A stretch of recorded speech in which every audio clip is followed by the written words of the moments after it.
আপনাদের সবাইকে স্বাগত জানাই আমার কথা শুনবার জন্য। বাংলাদেশ আরো একবার মুক্ত হয়েছে, স্বৈর শাসন থেকে মুক্ত হয়েছে, কর্তৃত্ববাদী শাসন থেকে মুক্ত হয়েছে। গণতন্ত্র কতটা মুক্তি পাবে সেটা দেখবার জন্য আমাদের অপেক্ষা করতে হবে। কিন্তু গত কয়েকদিনের আন্দোলন সংগ্রামে বাংলাদেশের তরুণ সমাজের, ছাত্র সমাজের আত্মত্যাগের বিনিময়ে যে বিজয়, সেই বিজয়কে যারা এনে দিয়েছেন তাদেরকে আমি অভিনন্দন জানাই। আমি আমার সবটুকু ভালোবাসা দিয়ে বাংলাদেশের তরুণ সমাজকে অভিনন্দন শুধু জানাই না, আমি আমার পক্ষ থেকে, আমার সহকর্মীদের পক্ষ থেকে, আমার জেনারেশনের পক্ষ থেকে এবং আমার পূর্বসূরীদের পক্ষ থেকে তাদেরকে কৃতজ্ঞতা জানাই।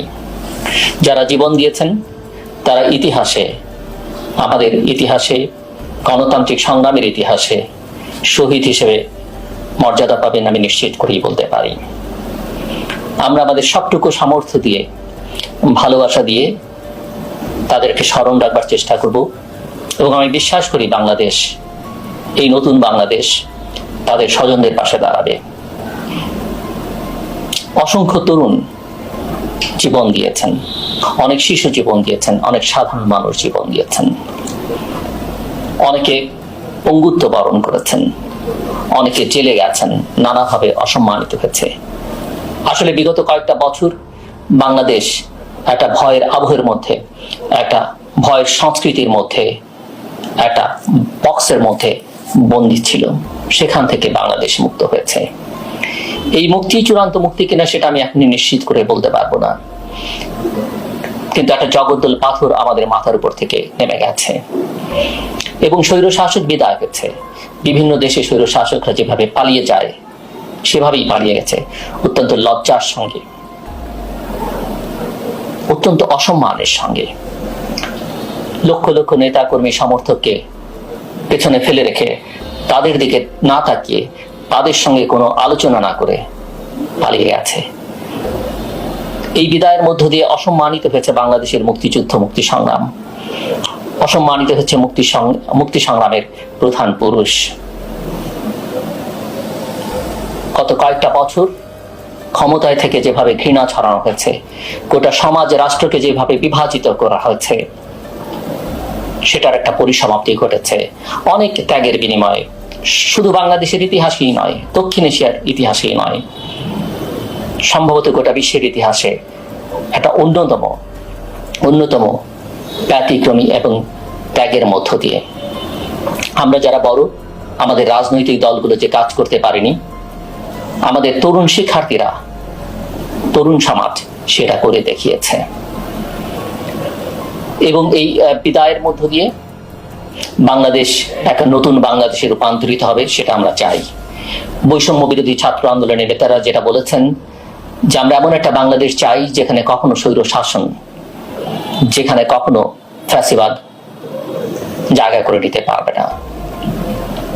শেখ হাসিনা বিদায় নিয়েছেন, তিনি এবং তার বোন হেলিকপ্টারে করে দিল্লির উদ্দেশ্যে গেছেন, দিল্লিতে গেছেন, সেখানে হয়তো তিনি আশ্রয় পাবেন। কিন্তু লক্ষ লক্ষ নেতা কর্মীকে আশ্রয়হীন করে দিয়ে তিনি গেছেন এবং গোটা বাংলাদেশ এখন চলছে। এইভাবে বাংলাদেশ চলুক এটা আমরা চাই না। যেমনটা চাইনি গত 15 বছরে যা হয়েছে, যেভাবে মানুষকে অসম্মান করা হয়েছে, যেভাবে মানুষকে ক্ষতিগ্রস্ত করা হয়েছে, যেভাবে মানুষকে জেলে করে রাখা হয়েছে, যেভাবে বিচার বহির্ভূত হত্যাকাণ্ড করা হয়েছে, যেভাবে গুম করা হয়েছে, সেই বাংলাদেশ আমরা চাইনি। আমরা চাই দ্রুত বাংলাদেশে শান্তি ফিরে আসুক, যেমনটা সেনাপ্রধান তার বক্তব্যের মধ্যে গতকাল বলেছেন। বাংলাদেশ অনেক সেনা শাসন দেখেছে এবং কোন গণতান্ত্রিক রাষ্ট্র সেটা আমরা সেই সেনা শাসন চাই না। এবং আমরা সব সময় বলেছি আমাদের লড়াইটা গণতন্ত্রের লড়াই। আমি ধন্যবাদ দিতে চাই সেনাপ্রধানকে যে অন্য কোনো সরকারি কর্মকর্তাদের মতো তিনি গত কয়েকদিনের যে কবার তিনি গণমাধ্যমের সামনে কথা বলেছেন, জনগণের সামনে কথা বলেছেন, কোনো রাজনৈতিক বক্তব্য দেননি। তাকে নিয়ে অনেকের মধ্যে অনেক রকমের প্রশ্ন ছিল। তিনি প্রধানমন্ত্রী শেখ হাসিনার আত্মীয়, এটাও কেউ কেউ বলেছেন, আরো নানা রকমের কথা বলা হয়েছে। কিন্তু আমি বলবো আমরা বিভিন্ন প্রতিষ্ঠানের প্রধানদের আমাদের বিচারালয়, আমাদের পুলিশ বাহিনী, র্যাব বাহিনী, এমনকি প্রাক্তন সেনাপ্রধানদের যে ধরনের বক্তব্য বিভিন্ন সময় শুনেছি, সেই ধরনের কোনো বক্তব্য তিনি দেননি। এবং আমি তাকে এর জন্য ধন্যবাদ জানাই। তিনি কথা বলেছেন যে জরুরি অবস্থার হয়তো প্রয়োজন হবে না, কারফিউর হয়তো প্রয়োজন হবে না, এবং সেজন্য তিনি জনগণের সহযোগিতা চেয়েছেন। আমি মনে করি আমাদের তাদেরকে সহযোগিতা করা উচিত। সরকার গঠন করবেন তারা, অন্তর্বর্তীকালীন কাদের নিয়ে করবেন সেটা দেখবার জন্য হয়তো আমি যখন কথা বলছি তার জন্য কিছুটা সময় অপেক্ষা করতে হবে। কিন্তু একটা কথা মাথায় রাখতে হবে আমাদের সবাইকে, আমি আবারও বলি, আমরা দেশটাকে শান্তিপূর্ণ দেখতে চাই। আমরা যদি একটা সুন্দর দেশ নির্মাণ করতে চাই, আমাদের হানাহানি, ঘৃণার রাজনীতি বন্ধ করতে হবে। নিশ্চয়ই আমি জানি আমাদের অনেকের ক্ষোভ আছে, ক্রোধ আছে। ব্যক্তিগতভাবে আমিও যথেষ্ট পরিমাণে ক্ষতিগ্রস্ত হয়েছি, যথেষ্ট পরিমাণে প্রত্যক্ষ এবং পরোক্ষভাবে নিপীড়নের শিকার হয়েছে। কিন্তু কথা মাথায় রাখতে হবে, আমাদের কোথাও না কোথাও থেকে শুরু করতে হবে। এবং যারা সেই শুরুটা করতে পারেন, যারা অতীতকে পাশ কাটিয়ে সামনের দিকে তাকাতে পারেন, তারাই আসলে ভালোভাবে দাঁড়াতে পারেন। আমরা একটা সুন্দর বাংলাদেশ নির্মাণ করতে চাই, এবং সেখানে একটা কথা অবশ্যই আমাদের মাথায় রাখতে হবে,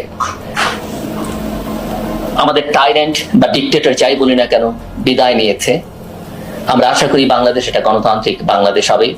কিন্তু এই যে ফ্রাঙ্কেনস্টাইন তৈরি হয়েছিল বাংলাদেশে, এই যে লুটপাটের রাজত্ব তৈরি হয়েছে, এই যে দেশের টাকা দেশের বাইরে চলে গেছে, ব্যাংকগুলো খালি হয়েছে, দুর্নীতি একটা সর্বগ্রাসী রূপ নিয়েছে, এই যে পুলিশ নিজেকে সবকিছুর ঊর্ধ্বে মনে করেছে, প্রশাসনের কর্মকর্তারা মনে করেছে তারাই সবকিছু, ক্ষমতাসীন দলের নেতা কর্মীরা, ব্যতিক্রম অবশ্যই আছে, বা তাদের ছাত্র সংগঠন, অন্যান্য অঙ্গ সংগঠনের নেতা কর্মীরা যেটা মনে করেছে তারাই সবকিছু, বা প্রধানমন্ত্রী যিনি মনে করতেন আর্ম দ্য স্টেট, পুলিশ যেখানে এটাকে একটা পুলিশ স্টেট বানিয়ে ফেলেছিল, সেখান থেকে আমরা বাংলাদেশকে মুক্ত করতে চাই।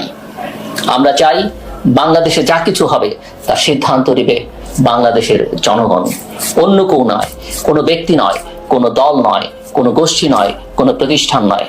বাংলাদেশের প্রতিষ্ঠানগুলোকে আমাদের শক্তিশালী করতে হবে।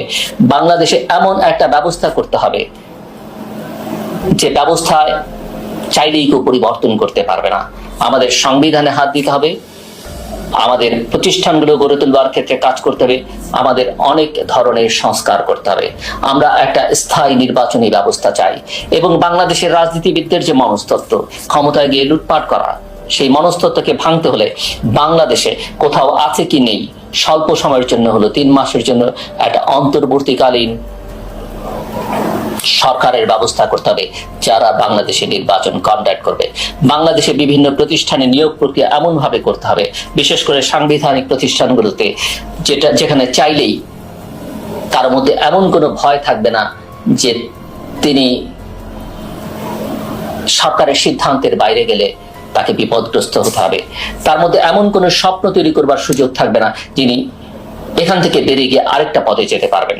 এই চেকস অ্যান্ড ব্যালেন্সের কাজগুলো আমাদের করতে হবে, এবং একথাও আমাদের মাথায় রাখতে হবে। আমি যে কথা একটু আগে বলছিলাম, যে এই যে ফ্রাঙ্কেনস্টাইন আমরা তৈরি করেছি, এই ফ্রাঙ্কেনস্টাইন তৈরি করবার দোষ শুধুমাত্র তাকেই দিলে হবে না, প্রধানমন্ত্রীকে দিলে হবে না। তাকে তৈরি করবার ক্ষেত্রে তার যে স্থাপক গোষ্ঠী, যারা তাকে কেন্দ্র করে লুটপাট করেছে, এই দেশটাকে শুষে খেয়েছে, তারা সবাই কিন্তু চিহ্নিত। সেটা সমাজের, রাষ্ট্রের বিভিন্ন শ্রেণী পেশার মানুষ রয়েছেন, আমাদের গণমাধ্যমে সেখানে দায় আছে, এই প্রতিষ্ঠানগুলো সেখানে দায় আছে, আমাদের ব্যবসায়ী সমাজের একটা বড় দায় আছে। কিন্তু সবাইকে আক্রমণ করে, সবাইকে ক্ষতিগ্রস্ত করে বা সবার উপরে প্রতিশোধ দিতে গিয়ে আমরা আসলে নতুন বাংলাদেশ, আমাদের প্রিয় বাংলাদেশ তৈরি করতে পারবো না। আমাদের পূর্বসূরীরা যে বাংলাদেশের জন্ম দিতে গিয়ে জীবন দিয়েছেন, সেই বাংলাদেশ আমরা তৈরি করতে পারবো না। কাজে আমি মনে করি এদেরকে চিহ্নিত করার দরকার। আমরা যেমন 71-এর কোলাবোরেটরদের কথা গত 53 বছর ধরে শুনেছি, তাদেরকে চিহ্নিত করেছে, তাদেরকে নানাভাবে ব্যবহার করবার চেষ্টা করেছি। এবার যেন আমরা সেটা না করি, কিন্তু তাদেরকে চিহ্নিত করে ভবিষ্যতে যেন এই লোকগুলো, যেহেতু তাদের মধ্যে এই প্রবণতা আছে, তাদের রক্তের মধ্যে এই প্রবণতা আছে, তারা যেন বাংলাদেশে আর কোনো দানব তৈরিতে ভূমিকা রাখতে না পারে। কাজে এই সব লোককে চিহ্নিত করা এবং তাদের ব্যাপারে সজাগ সতর্ক থাকা আমাদের কর্তব্য বলে আমি মনে করি, এবং রাষ্ট্র পরিচালনার কোনো ক্ষেত্রে কোনো অংশে তারা যেন জায়গা করে নিতে না পারে, সেটা আমাদেরকে লক্ষ্য রাখতে হবে। এখন প্রশ্ন হচ্ছে, আমার মত অন্তর্বর্তীকালীন সরকার কিরকম হবে। আমি আগেও বলেছি, এর আগের ভিডিওতে বলেছি, অনেকে সেনাবাহিনী নিয়ে কথা বলতে ভয় পায়। আমি মনে করি আমাদের সেনাবাহিনীকে আমরা দেশপ্রেমিক সেনাবাহিনী বলি, এবং সেনাপ্রধান তার প্রমাণ দিয়েছেন তার কথাবার্তায় যে সেনাবাহিনী আসলে ক্ষমতা নিতে চায় না। এই ধরনের সুযোগে অনেক দেশই অনেকে সেটা করে, এবং বিশ্ব বাস্তবতাও সেটা হয়তো অ্যালাউ করে না। কাজেই কিন্তু এই ধরনের ট্রানজিশনাল ফেজে সেনাবাহিনীর একটা গুরুত্বপূর্ণ ভূমিকা থাকে, এবং আমি বিশ্বাস করি আমাদের গণতান্ত্রিক প্রক্রিয়াকে শক্তিশালী করবার ক্ষেত্রে, অব্যাহত রাখবার ক্ষেত্রে এই ট্রানজিশনাল ফেজে বাংলাদেশ সেনাবাহিনী অতীতের মতো গুরুত্বপূর্ণ ভূমিকা পালন করবে। সব জায়গায় দোষ ত্রুটি, দুষ্ট লোক থাকে, তাদেরকে চিহ্নিত করে তাদের থেকেও এই প্রতিষ্ঠান থেকে রক্ষা করবার জন্য তারা কাজ করবেন এই পরিবর্তিত পরিস্থিতিতে, সেটা আমি বিশ্বাস করি। কিন্তু সরকার পরিচালনা এবং বিভিন্ন প্রতিষ্ঠানে এখন যারা এই অন্তর্বর্তীকালীন সময়ে দায়িত্ব পালন করবেন, তাদের ব্যাপারে অত্যন্ত সচেতনভাবে সিদ্ধান্ত নিতে হবে। বাছাই করবার ক্ষেত্রে অত্যন্ত সচেতনতার সাথে পদক্ষেপ নিতে হবে, কেননা নানা কারণে, নানাভাবে, নানা পরিচয়ে অনেকেই সামনে আসবার চেষ্টা করবেন, অনেকে সুযোগ নেবার চেষ্টা করবেন, এবং কিছু মানুষ যদি কোথাও সুযোগ পেয়ে ঢুকে পড়েন, পুরো প্রক্রিয়াটাই কিন্তু ধ্বংস হয়ে যেতে পারে। সেটা কিন্তু আমাদের মাথায় রাখতে হবে।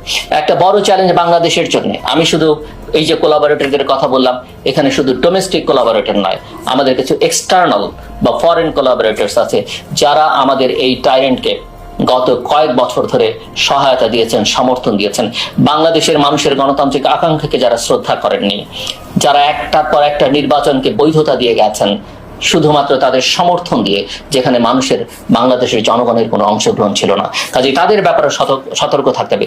সব কথার মূল কথা হচ্ছে বাংলাদেশের স্বাধীনতা এবং সার্বভৌমত্ব কোনোভাবেই যেন ক্ষুণ্ণ না হয়। আমরা আমাদের বাংলাদেশ নির্মাণ করতে চাই, অন্য কারো ইচ্ছায়, অন্য কারো স্বার্থে বাংলাদেশকে আমরা তৈরি করতে চাই না। আমরা আমাদের বাংলাদেশ, লাল সবুজের বাংলাদেশ তৈরি করতে চাই। মুক্তিযুদ্ধের চেতনা, মুক্তিযুদ্ধের কথা অনেক হয়েছে, আমরা জানি চেতনা কি। আমি গত কয়েক বছর ধরে বলতে আমার অনুষ্ঠানে বিভিন্ন জায়গায় যে আমাদের চেতনা তো লিখিত অঙ্গীকার ছিল, আমরা বৈষম্যহীন সমাজ করব, সামাজিক ন্যায় বিচার প্রতিষ্ঠা করব, মানবিক মর্যাদা প্রতিষ্ঠা করব, জনগণের অধিকার প্রতিষ্ঠা করব, গণতান্ত্রিক বাংলাদেশ করব। কিন্তু এগুলো কথার কথা ছিল, মুক্তিযুদ্ধের চেতনা এই জায়গাগুলোকে অ্যাড্রেস করবার চেষ্টা করে নাই। আমরা ভুলে যেতে চাই, শুধু মুক্তিযুদ্ধ বলে অন্যায় অবিচার করবার মধ্য দিয়ে মুক্তিযুদ্ধকে খাটো করবার যে চেষ্টা হয়েছে, সেটা যেন আমরা না করি। কাজে আমরা আসুন বাংলাদেশকে কিভাবে আমরা বিনির্মাণ করব সেই লক্ষ্যে কাজ করি। এবং আমি আবারও বলবো, আমাদের ভেতরে সুযোগ সন্ধানী যারা কোলাবোরেটর, সহযোগী গোষ্ঠী বিভিন্নভাবে একটা দানব তৈরি করেছে বাংলাদেশে, একটা স্বৈর শাসককে তৈরি করেছে, একটা টাইরেন্টকে তৈরি করেছে, একটা ডিকটেটরকে তৈরি করেছে, একটা অথরিটেরিয়ান গভর্নমেন্টকে সহযোগিতা করেছে। তাদের প্রত্যেককে আমরা চিহ্নিত করে রাখি, কিন্তু আমি বলবো তাদের বিরুদ্ধে যে কোনো আইনি ব্যবস্থা আইন সিদ্ধভাবে হবে, কিন্তু নাগরিকরা আমরা যেন কোনো ব্যক্তিগত প্রতিশোধের বশবর্তী হয়ে, প্রতিহিংসার বশবর্তী হয়ে কোনো ধরনের অরাজকতা তৈরি না করি, কারণ সেটা করতে গেলে আমাদের মূল লক্ষ্য থেকে আমরা বিচ্যুত হতে পারি। একই সঙ্গে আমরা আমাদের বৈদেশিক শক্তি, যে শক্তি আমাদের স্বাধীনতা সার্বভৌমত্বের জন্য হুমকি, যে শক্তি আমাদের গণতান্ত্রিক প্রক্রিয়াকে নানাভাবে ক্ষতিগ্রস্ত করেছে, বাধাগ্রস্ত করেছে, তাদেরকে আমরা চিহ্নিত করে রাখি।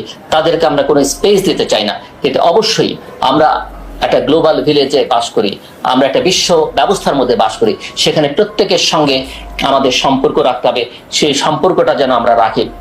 কোনো অবস্থাতেই ওই নীতিতে আমি বিশ্বাস করি না। আমি বহুবার বলেছি, সবার সঙ্গে বন্ধুত্ব, কারোর সঙ্গে বৈরিতা নয়। বঙ্গবন্ধু বলেছেন বলেই সেটা আমাদের 53 বছর পরে মানতে হবে, আমি মানতে রাজি নই। এটা আমি তাকে ছোট করে বলছি না, তাকে ছোট কিন্তু তার অনুসারীরাই করেছেন, তার রক্তের উত্তরাধিকার করেছেন, যে কারণে 32 নম্বরের বাড়ি, সুধা সদন, এগুলো আজকে হুমকির মধ্যে পড়েছে। সারা দেশে অনেক নিরীহ আওয়ামী লীগের কর্মী নেতারাও হয়তো ক্ষতিগ্রস্ত হবেন। কাজেই এই দায় তাদের, কিন্তু আমরা যেন সহনশীলতার পরিচয় দিই। গণতন্ত্রের একটি অন্যতম উপাদান হচ্ছে পরামর্শহিষ্ণুতা এবং সহনশীলতা। আমরা যেন তার চর্চা করি, এবং একই সঙ্গে আমরা আমাদের স্বার্থ বৈদেশিক সম্পর্কের ক্ষেত্রে যাদের সঙ্গে বেশি অর্থনৈতিকভাবে আমরা যাদের সঙ্গে সম্পর্ক রেখে লাভবান হব, গণতান্ত্রিক প্রক্রিয়াকে যাদের সঙ্গে সম্পর্ক রেখে শক্তিশালী করতে পারবো, আমরা যেন তাদের সঙ্গে সম্পর্কটাকে জোরদার করবার দিকে মনোযোগ দিই। এটি আমার প্রত্যাশা থাকবে নতুন সরকারের কাছে। বর্তমানে সেনাবাহিনী যারা একটা অন্যতম শক্তি হিসেবে এই প্রক্রিয়ায় কাজ করবেন, এবং আমি আশা করব দ্রুততার সঙ্গে যত দ্রুত সম্ভব বাংলাদেশে একটা নির্বাচনী ব্যবস্থা নিশ্চিত করে একটা নির্বাচনের দিকে বাংলাদেশ যায় এবং ক্ষমতাটা রাজনৈতিক নেতৃবৃন্দের হাতে জনগণের প্রতিনিধিদের কাছে হস্তান্তর করা হয়। এবং একই সঙ্গে আমি এটাও চাইব এই সময়কালে, এই অন্তর্বর্তীকালীন মেয়াদের মধ্যে বাংলাদেশের সকল রাজনৈতিক দলের সঙ্গে নেতৃত্বের সঙ্গে এমন একটা ডায়ালগের ব্যবস্থা করা হোক এবং তাদের থেকে এমন একটা অঙ্গীকারের ব্যবস্থা করা হোক যে আমরা আসলে আগামী দিনে বাংলাদেশটা কিভাবে গড়তে চাই সেই বিষয়ে তাদের লিখিত অঙ্গীকার এবং তাদেরকে কিভাবে একটা ব্যবস্থার মধ্যে আবদ্ধ করে ফেলা যায়, এই কমিটমেন্টটা যেটা তারা রক্ষা করতে বাধ্য সেই ব্যবস্থা আমরা করি। এবং সেটা করবার জন্য আমি আশা করবো যে আমাদের দেশপ্রেমিক সেনাবাহিনী শুধু নয়, এই আন্দোলনে যে ছাত্ররা নেতৃত্ব দিয়েছে এবং আমি তাদের উপরে যথেষ্ট পরিমাণে আস্থাশীল, কেননা আমাদের রাজনৈতিক দলগুলো আমাদের এই জগদ্দল পাথর থেকে মুক্ত করতে পারেনি। কাজেই এই তরুণদেরও আমরা সেই আলোচনার প্রক্রিয়ার মধ্যে আনতে চাই এবং সবাই মিলে আসলে সিদ্ধান্ত নেই আগামী দিনের বাংলাদেশ কিভাবে চলবে। আমি পরবর্তীতে আরো বিস্তারিত আপনাদের সঙ্গে আলোচনা করব, আমার মতামত তুলে ধরবার চেষ্টা করবো। আমি একজন সাধারণ নাগরিক, রাজনীতির ছাত্র, এবং যেহেতু বাংলাদেশের গণতান্ত্রিক প্রক্রিয়াকে শক্তিশালী করবার ক্ষেত্রে নানা মাধ্যমে আমি কাজ করবার চেষ্টা করি। আমি আমার মতামতটা দিব, আমার মতামতই চূড়ান্ত নয়, আমার মতামতই যে উত্তম সেটা আমি বলছি না, কিন্তু এটা একটা মত এবং সেই হিসাবে আপনারা গ্রহণ করবেন। আপনারা সবাই ভালো থাকবেন, আনন্দ উদযাপন করবেন, একই সঙ্গে নিরাপদে থাকবেন। আপনাদের সবার জন্য অনেক অনেক ভালোবাসা, শ্রদ্ধা এবং কৃতজ্ঞতা।